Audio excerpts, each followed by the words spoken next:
Have you ever stopped to think about what's really going on when you play a video game? We're about to look at them through a completely different lens, not just as fun, but as these powerful, interactive models for strategy. What if the choices you're making could actually teach you something huge about leadership, politics, or even economics? It's the standard assumption, right? Games are just a way to unwind, a fun little distraction. But what if there's a lot more happening just beneath the surface? What if, without you even realizing it, they're secretly teaching you how to think? Well, that is the big idea we are diving into today. We're going to break down 3 incredible role-playing games that, just by how they're built, simulate some seriously complex decision-making.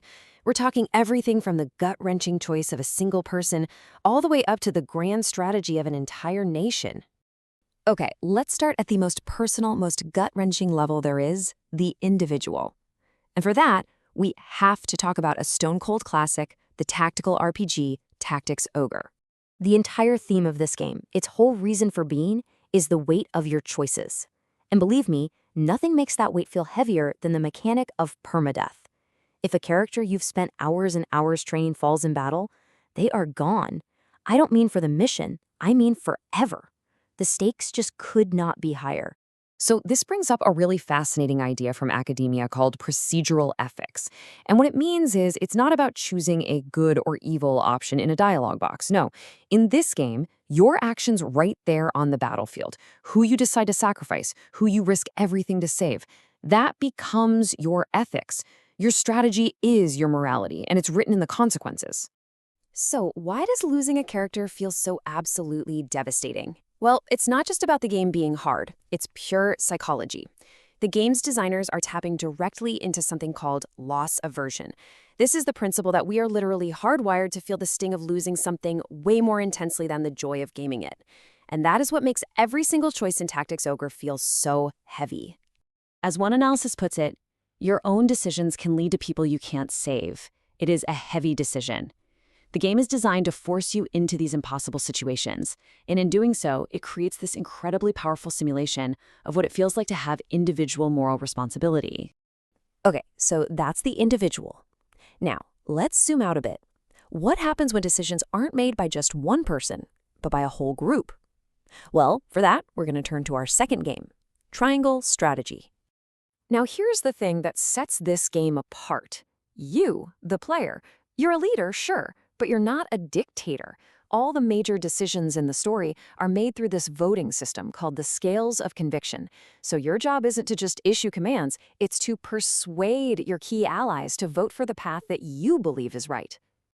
And this system, it's just a fantastic simulation of how organizations work in the real world. Think about it. Persuading your allies, that's basically stakeholder management. The voting system, that's a model for governance. And those underlying conviction stats you build up, that's your organizational culture. It's a direct parallel to leading any team or any company. So, you see, Triangle Strategy is less about personal morality and much more of a democracy simulator. It's teaching you that in any group, leadership is this really complex dance of influence, negotiation, and building consensus just to move forward together. All right, time for our final jump in scale. We're zooming out one last time, moving from the organization all the way up to the grand strategy of the nation-state itself. And for that, we have the game Brigandine. Brigandine just strips away all the personal drama and focuses on pure, unadulterated grand strategy. You are the leader of a nation. Your only concerns are managing your economy, raising massive armies, and conquering territory from all the rival nations on the map. So let me ask you, what happens if you expand too fast in this game? Well, you run out of a key resource called mana, and your armies just start to crumble. Now, this isn't just some random game rule. It is a perfect, playable model of a real-world theory from international relations, strategic overextension. It's just like real empires throughout history. If you grow too fast, your logistical and economic foundations will absolutely collapse. In fact, you can look at the whole game as a kind of macroeconomic simulation. Your mana? That's basically your national budget. Your monsters and armies, that's your military spending.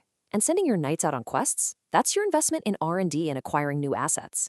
It's a constant, tricky balancing act. And you know what one of the most effective strategies in the entire game is?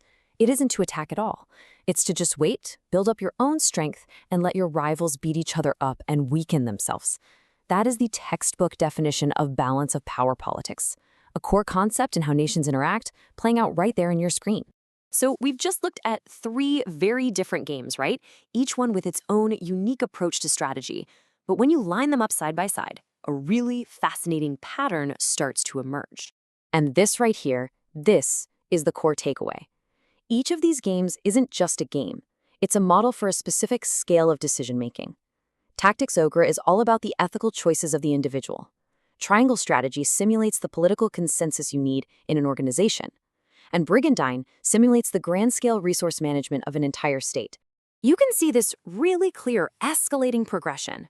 We move from the internal, micro-level stuff of personal morality up to the interpersonal challenges of group dynamics, and then finally, we land at the abstract, macro-level view of national grand strategy.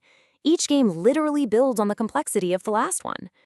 So at the end of the day, the big takeaway is that these games are so much more than just entertainment. They're actually complex, interactive case studies. They let us play with, experience, and really feel the pressures of making decisions at these fundamentally different levels of human interaction. Which, of course, leaves us with one final question. If these 3 games can be incredible simulators for ethics and politics and economics, what other games are out there right now secretly teaching us profound lessons about our world? It's definitely something to think about the next time you pick up a controller.